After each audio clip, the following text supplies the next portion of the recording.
What is the most commonly used word in association with the euro? No, it's not failure, though it could be. No, it's stability, isn't it? A decade ago, everybody said, once we've got the euro currency, it will bring us stability. Well, I would suggest a decade on, what it has brought is chaos, discord and misery for millions.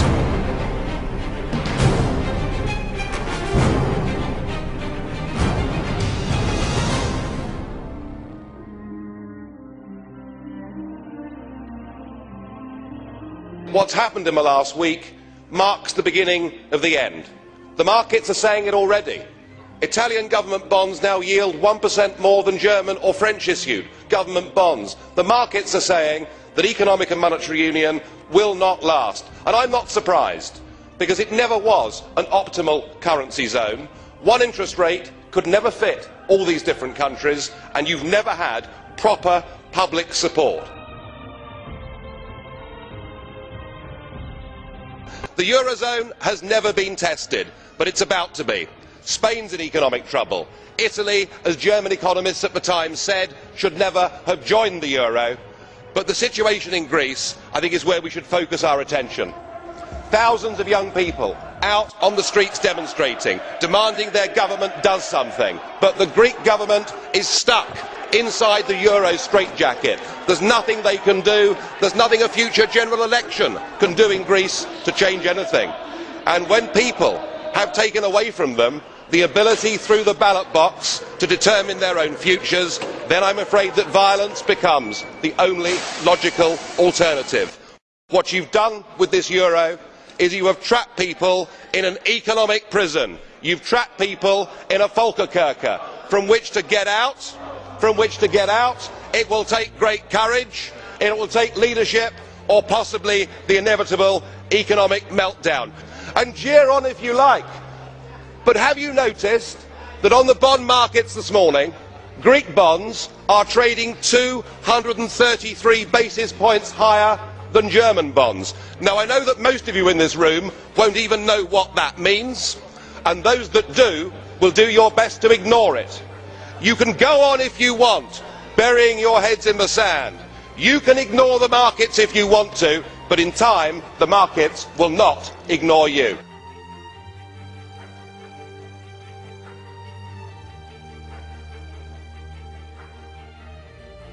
Whilst 60 years ago an iron curtain fell across Europe, today we have the iron fist of the European Commission, and we've seen it with Article 121 and with Greece effectively being turned into a protectorate.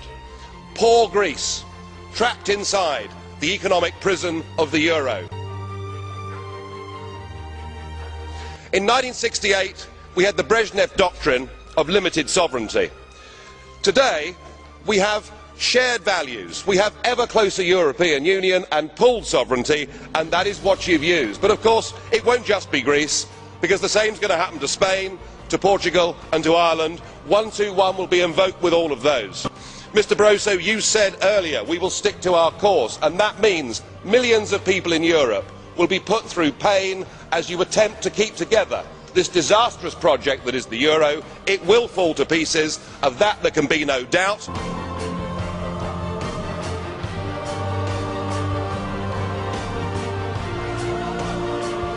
And now we have the situation in Ireland. Now, I know that the stupidity and greed of Irish politicians has a lot to do with this.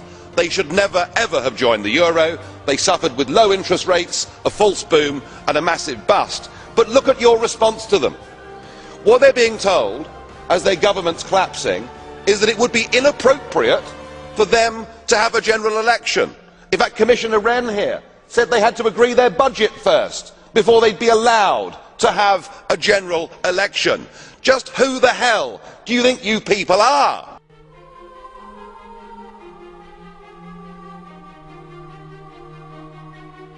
And yet the word stability still being used this morning. Mr Barroso used it, Mr Van Rompuy used it.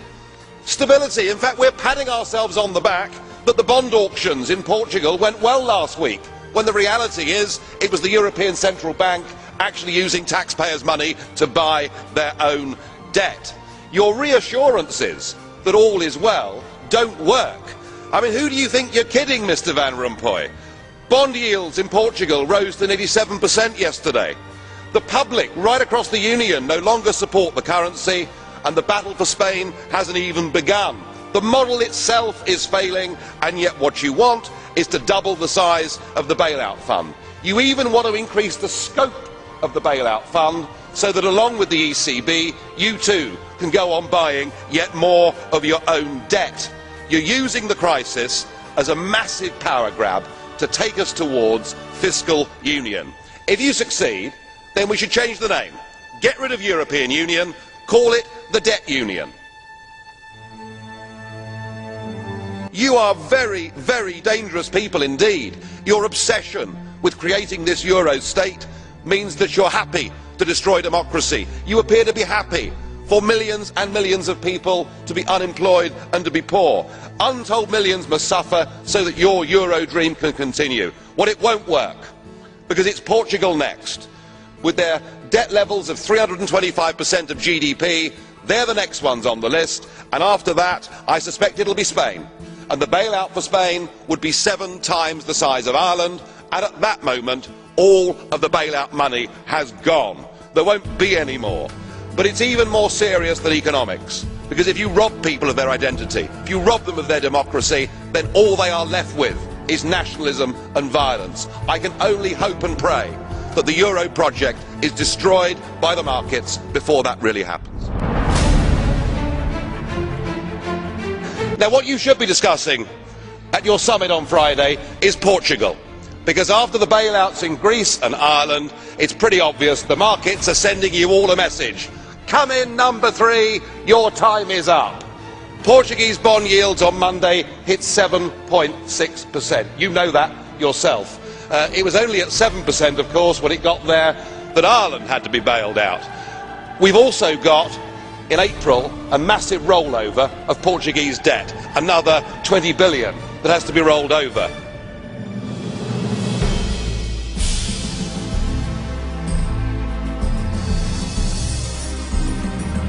Remind ourselves, in the last 6 months, 80% of Portuguese debt was brought up, purchased by the European Central Bank. We cannot go on as a European Union buying our own debt.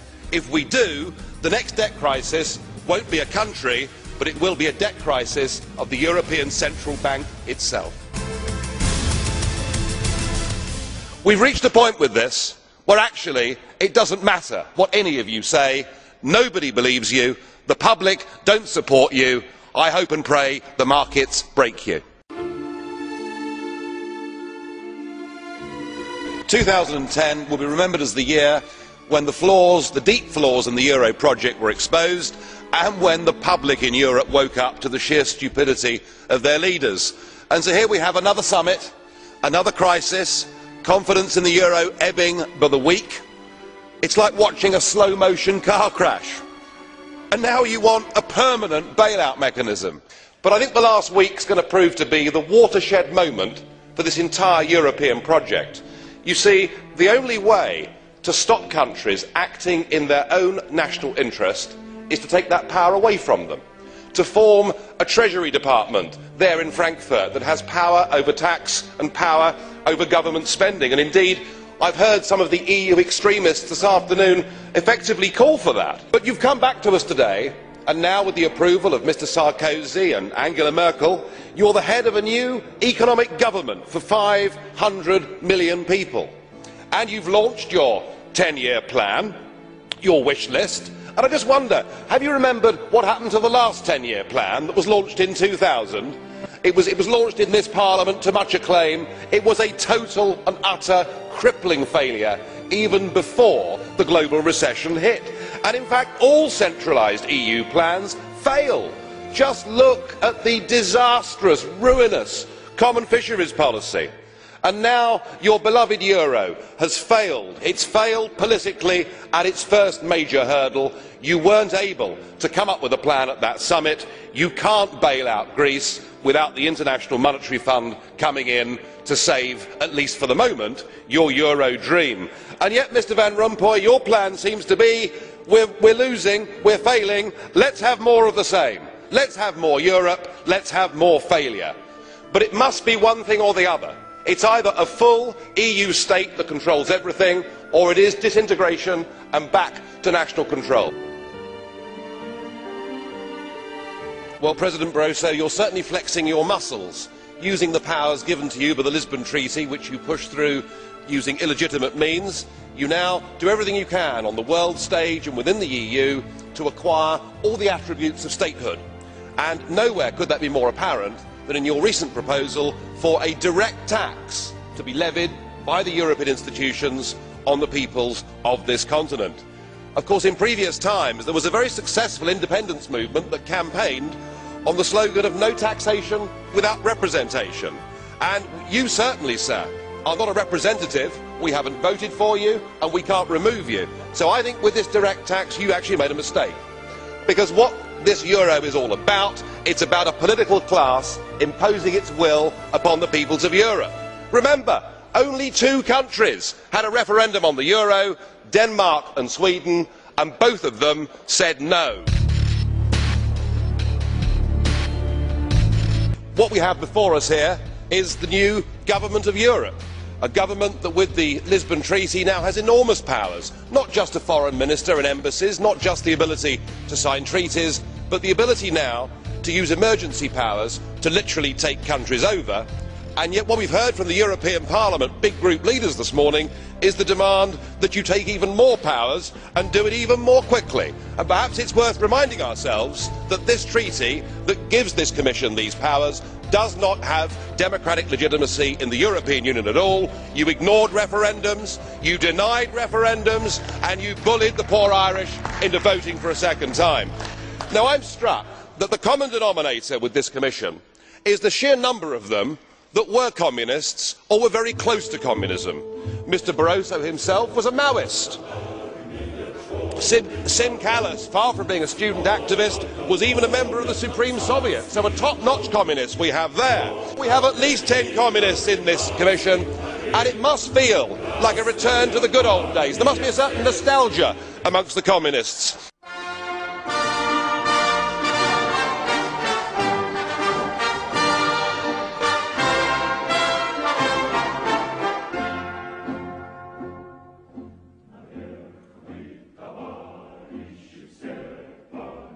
Do enjoy the 10th birthday of the euro, because I very much doubt you'll be celebrating the 20th. What we've seen this morning has been reminiscent of the old Soviet times. Do you remember when the 5-year plans were announced to be successes, often before they were even launched, with much talk of record harvests and wonderful production figures for tractors? And I suppose, much like those days, we've been treated this morning to a succession of unelected, ageing bureaucrats telling us what a great success the whole thing's been. It's all delusional stuff. Just look around this chamber this morning. Just look at these faces. Look at the fear. Look at the anger. Poor old Barroso here looks like he's seen a ghost. You know, they're beginning to understand that the game is up. And yet in their desperation to preserve their dream, they want to remove any remaining traces of democracy from the system. And it's pretty clear that none of you have learned anything. You know, when you yourself, Mr Van Rompuy, say that the euro has brought us stability, I suppose I could applaud you for having a sense of humour, but isn't this really just the bunker mentality? We need democratic solutions to this. If you go on pushing your extreme euro nationalism, this will lead to violence right across every member state in this union. And perhaps this is why we see the fear in the faces. Increasingly people are saying, we don't want that flag, we don't want the anthem, we don't want this political class, we want the whole thing consigned to the dustbin of history. We must put the future of Europe to people in every member state in free and fair referendums.